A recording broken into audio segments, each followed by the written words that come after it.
What a vinyl community. My name is Brian, and welcome to the Fluffy Records YouTube channel.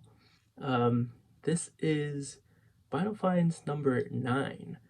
Yeah, Vinyl Finds number 9. Been making more Vinyl Finds videos because lately I haven't really been purchasing um, records online, eBay, Discogs, and stuff, to where I could show, be making more Time videos.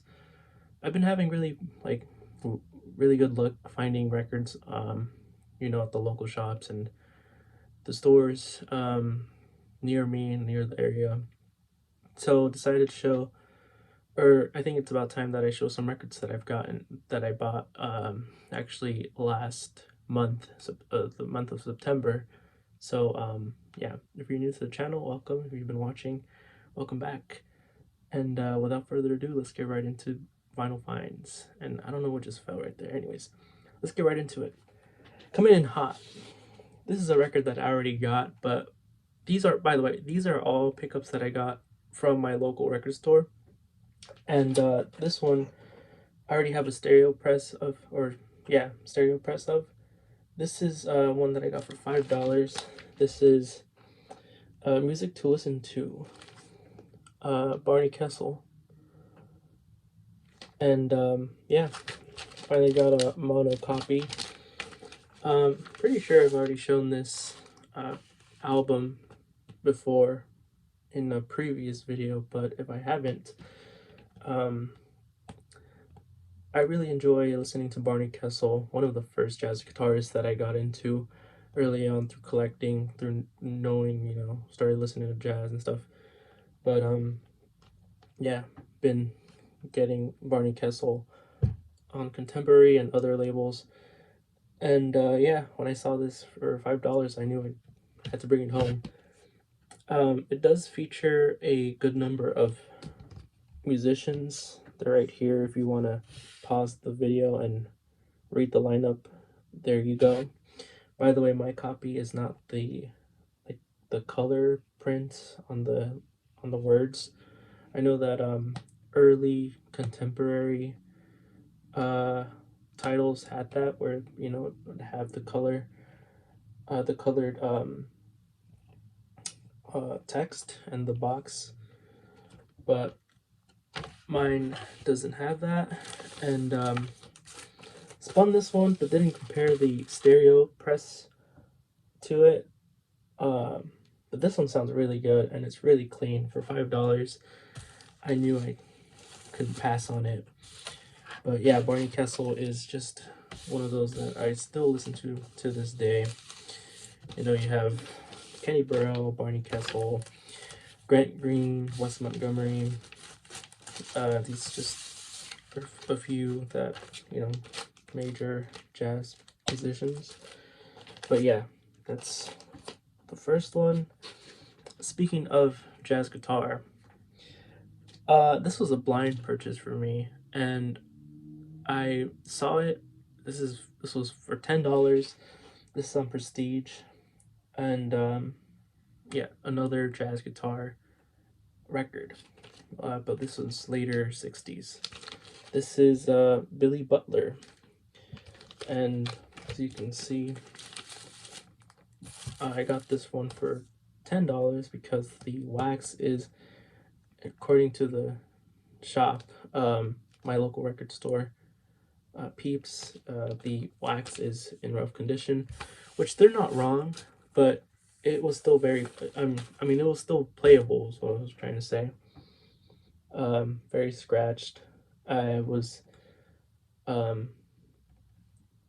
anticipating that it would skip at some point, but luckily there were no skips on this.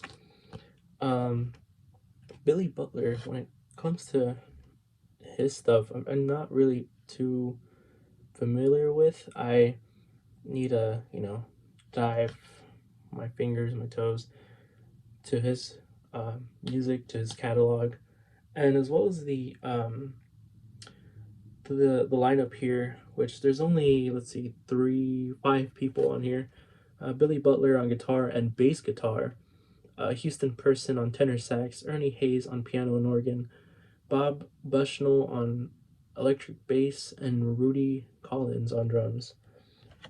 Speaking of the name Rudy, Rudy Van Gelder is has his stamp on the Dead Wax. So this sounds really, really killer. Like I said, this was a blind purchase for me, and you know, happy with it. Maybe I'll upgrade soon, but for now, I've been spinning this Billy Butler record. But yeah, moving forward, let's see, what is this next one? Okay, I've been wanting this one for I think since the middle of this year, middle of the year. I knew that my local record store had a copy, and I was hoping to get it, but when I got there, it was someone had already purchased it. Fast forward to September, the month that I got these records, another one came by, and happy to get it because this one I surprisingly has been up in price, and I did have to pay. I paid $30 for this one. Was it 30 or 20? Can't remember, but did pay for this one, and super clean. Louis Armstrong meets Oscar Peterson. This is on Verve. Lovely record by these two cats, and yeah, super stoked to have this finally in the collection. Been collecting these Verve records, the ones that are at least the ones that have been put out by Acoustic Sounds. Haven't been getting any of the Acoustic Sounds reissues as of lately, but just to hold on to that thought right now. The personnel: Louis Armstrong on vocal and trumpet, Oscar Peterson on piano, Herb Ellis on guitar, Ray Brown on bass, and Louis Belson on drums.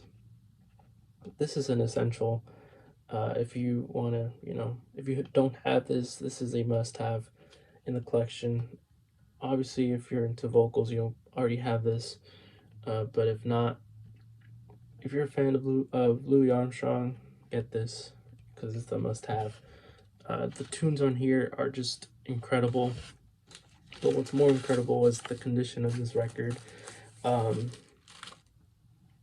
This is practically like near mint. I don't know who the previous owner was, but they hardly, if not, maybe they played this maybe one time and then they stored it.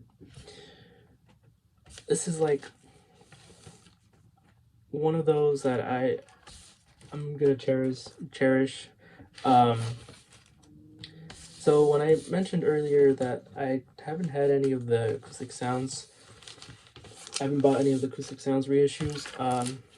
I do have a copy of this one that they put out, which is right here. And was able to compare both of them. Well, when I say compare, I only listen to one tune on this one and just listen to the rest of this. But based off the first track that I listened to, I was not expecting this one to be hot, and this one beats the original.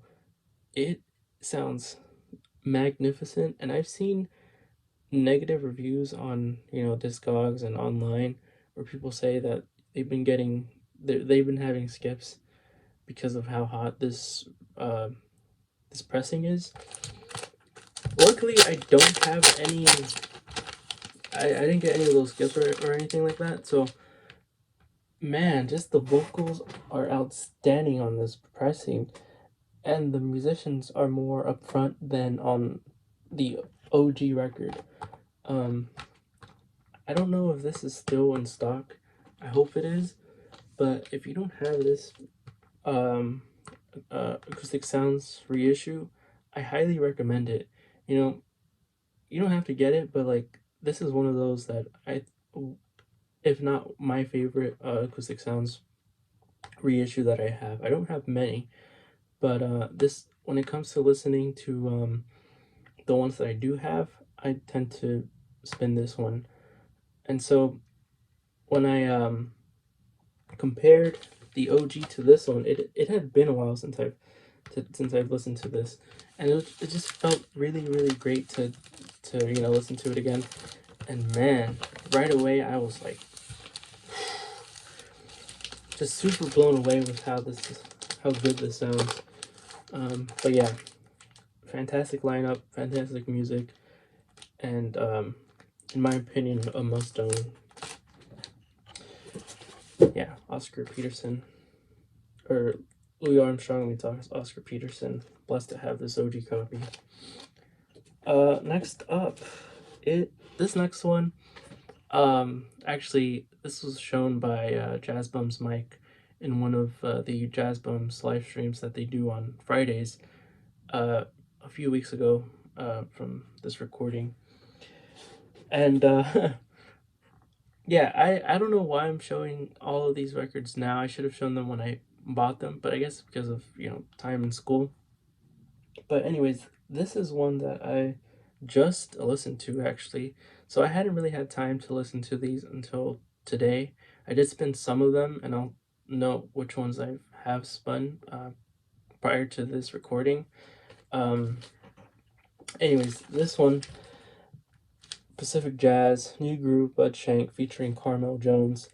This is honestly a gem. Um, on Pacific Jazz, got this one for $30 at my local record store, and just impressed. I love the lineup here. Bud Shank on baritone and alto sax, Carmel Jones on trumpet, Dennis Budimir on guitar, Gary Peacock on bass, and Mel Lewis on drums. That is a stellar lineup. And I read the liner notes, and it's just fascinating how the one who wrote the liner notes said, Bud Shank has also surrounded himself with young players who, although relatively unknown, have the spirit and musical curiosity to make good jazz. It's just crazy because, I mean, more people are now discovering Carmel Jones. I've been trying to get his stuff on Pacific Jazz, and Bud Shank, I just don't have enough of his stuff, but when I do see it, I get it. But yeah, just a phenomenal lineup, and the music on here is just so groovy. Um, it does say new groove, but I mean, the music on here, I'll say Bud Shank sort of alternates from the instruments. So I think the first tune he'll play alto, and then the second tune Barry, and then back to alto, and then I think back to Barry on side two, and then he stays on Barry, and then back to alto on the last track on of this album. But anyways, uh, three the first three tunes on side one, well, done by Bud Shank himself, and yeah, just phenomenal. I really enjoy Dennis Budimir's stuff, or when I mean stuff, I mean like his playing on here. Um, Found out that he passed earlier this year in January, and yeah, I mean, I don't have any. I'm pretty sure he had a record later in like the late '60s, but definitely picking up more Bud Shank, Carmel Jones, even Mel Lewis, who I know did stuff with Thad Jones later on. Um, so yeah, it's one of those that I hope um, Blue Note can touch on in their reissue series. Typically the Pacific Jazz tend to be the tone poets, and so this is one I think that should be released, and I think people will enjoy this one. New Groove by Bud Shank. So the next one, let me see what the next one is. I actually posted this one on Instagram a few days ago, or maybe a week ago, and I knew right away when the local record store posted their Instagram reel. I had seen this while they were flipping the bin, and I was like, I gotta pick this one up. Um, Streamed it and just really enjoyed it. And I saw the lineup, and I was like, man. So this one is Prestige, Booker Irvin, Set in the Pace with Dexter Gordon and Reggie Workman, Alan Dawson, and Jackie Biard.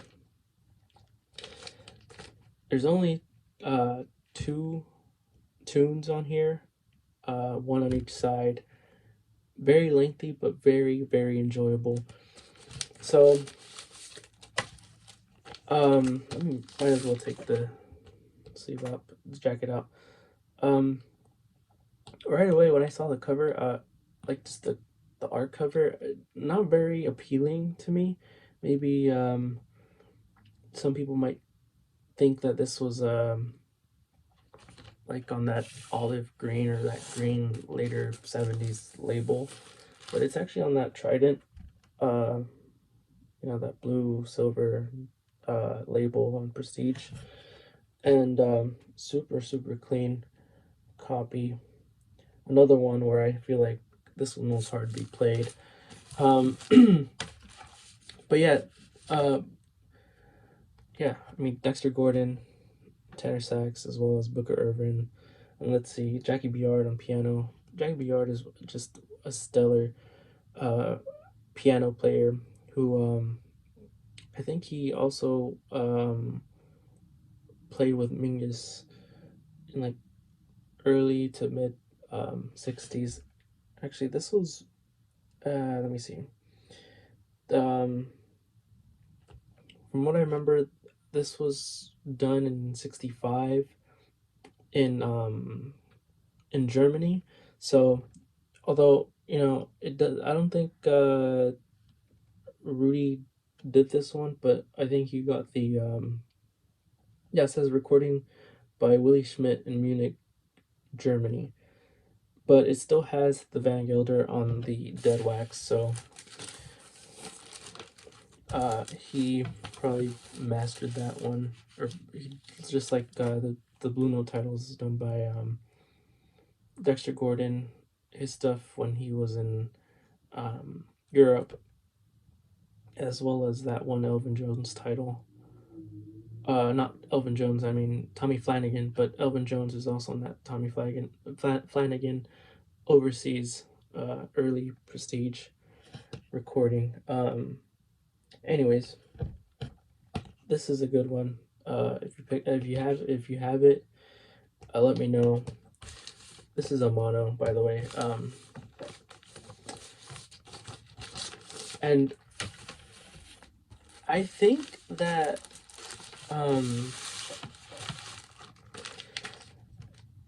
the only other Booker Irvin record that I have is with Eric Dolphy. I need to get more Booker Irvin records. I noticed I have like I said, maybe just one, and more Dexter Gordon records too. I only have a few from obviously Blue Note, but he did some. He did at least I know one record on what's that one label? Not Inner City, Steeplechase. This next one is a Blue Note record, and I mentioned this one in the last video, fresh off the platter. My favorite lineup and group, and just fantastic jazz drummer. This is Art Blakey and the Jazz Messengers, Roots and Herbs. This is the. Take that out, and I'm gonna take this out. This is on the Liberty first press. If you don't know this, so Luno recorded Art Blakey and the Jazz Messengers early on, and I guess they didn't release some of their stuff until later on.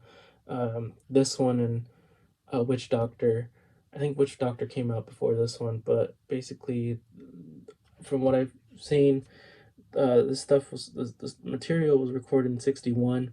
Witch Doctor came out in '67. This one came out a little later, 70, 1969 or 1970, around that time. But yeah, Art Blakey, and his Jazz Messengers. So obviously you have Lee Morgan on trumpet, Wayne Shorter on tenor sax, Bobby Timmons on piano, uh, Walter Davis all on piano for Roots and Herbs and United, Jimmy Merritt on bass, and Art Blakey on drums. The ringware I don't mind. It's really hard to find like a clean cover of Roots and Herbs nowadays, and I this is one of the ones that I wanted to pick up early on while the Tone Poet was still in stock. It's still not, uh, back in stock, but hoping to pick one up. I do have Witch Doctor, the Tone Poet, but would also get like an early copy of Witch Doctor. But yeah, this is another Van Gelder, and I got this one for 30 as well. So I think it's a good price. The wax is clean, but the cover has definitely seen better days. But yeah, it's all about the music. So still super super excited. Um, whenever I spin this one, it's just full of excitement. Next one. Actually, these last two are from the same musician. Um, First one is getting a reissue by Analog Productions 75 title 75th anniversary thing that they're doing. 45 RPM. First one is Coltrane, John Coltrane, Coltrane Jazz, Atlantic 1354. I don't know which pressing I have.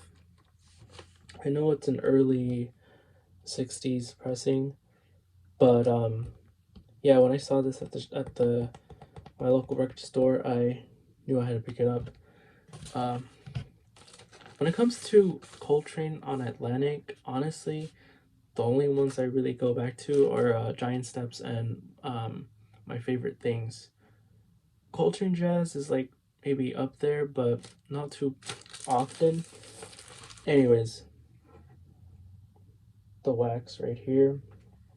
And I can't find my particular copy. The only one I can find has the same labels, but the cover I think says um, either mono or stereo. I think mono. It's like a white text that says mono. Anyways, maybe it's a mix and match type thing that I have. But anyways, um, just listen to this one today, and what can I say about it? Honestly, the sound isn't the best.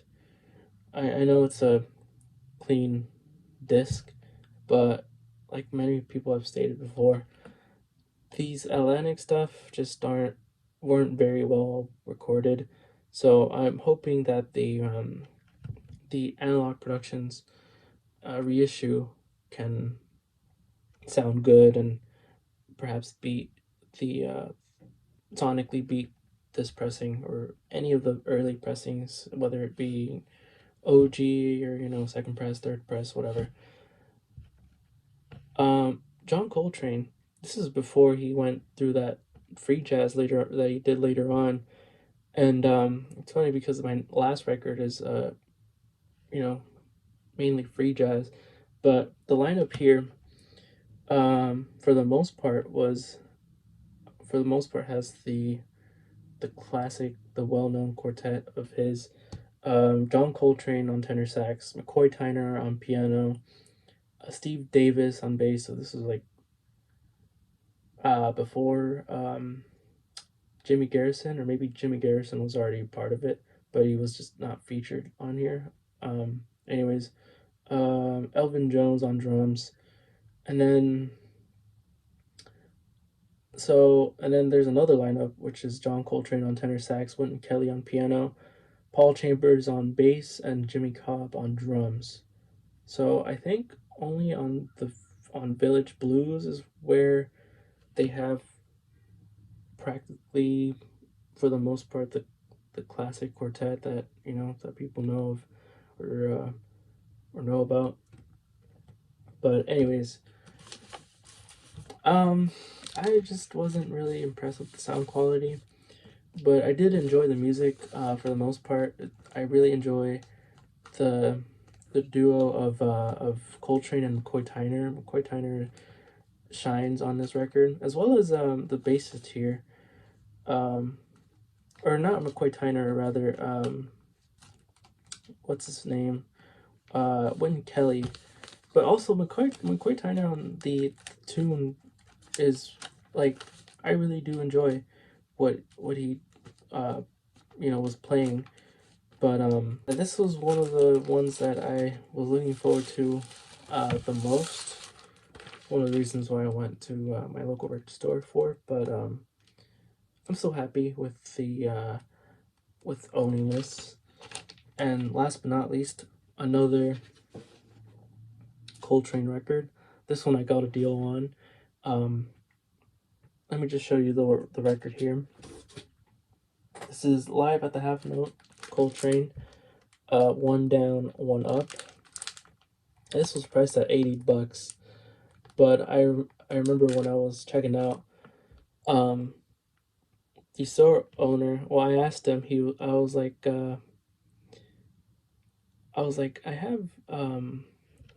I pretty much just asked him if I could do cash, and then I don't know if he um misheard me, or maybe he just wanted to have the deal with me. He was like, I could do 60 for this one, and I was like, oh, okay. And so I only paid $60, front cash, and yeah, and saved $20, and yeah, classic records put this one out. I can't remember when, but yeah, this you hear Coltrane with his free jazz stuff, and he also plays soprano on here. But yeah, you have the lineup: John Coltrane, tenor sax and soprano, and McCoy Tyner on piano, Jimmy Garrison on bass, Elvin Jones on drums. You can see there's that what is that, seam split or inside split. This one I spun today. I was expecting it to sound a little bit better, but considering it was a broadcast, really like the introductions done by who was it? Who was the one that introduced him? It probably says here, but it did come with, when I remember when I opened this, it did come with the booklet, and has maybe informative stuff on here. You can see McCoy Tyner, Elvin Jones, Jimmy Garrison, right there, and of course here they are, all of them, and Coltrane right there in front. There's only four. There's only four tunes, right? Am I correct on that one? But yeah, there's only four tunes on here. They're all about at most 20 minutes. The one with the least lengthy is Afro Blue, which only runs 13 minutes and 36 seconds. But yeah, Bernie Grundman did this. And I do like the labels and the music, just the quality, the sound quality, not the best, but yeah. Been wanting this one actually ever since I've been collecting the classic records stuff. But this one has also been going up in price. But I've seen that my local record store has multiple copies of this, or at least had, but they would list them up for auction, or they would just keep them in the back and I think not sell them. But yeah, that's all I have for today. Wanted to keep this video short, but I see that it's in the 30-minute mark. So if you stuck this far, thank you so much for watching. Comment down below what you guys thought of the records that I showed. If you have any of these, if you think that I'm wrong with what I said about the classic records, John Coltrane record, let me know. I just love when people share their thoughts. And yeah, anyways, thank you guys for tuning in. Hope to see you guys in the next video. Take care.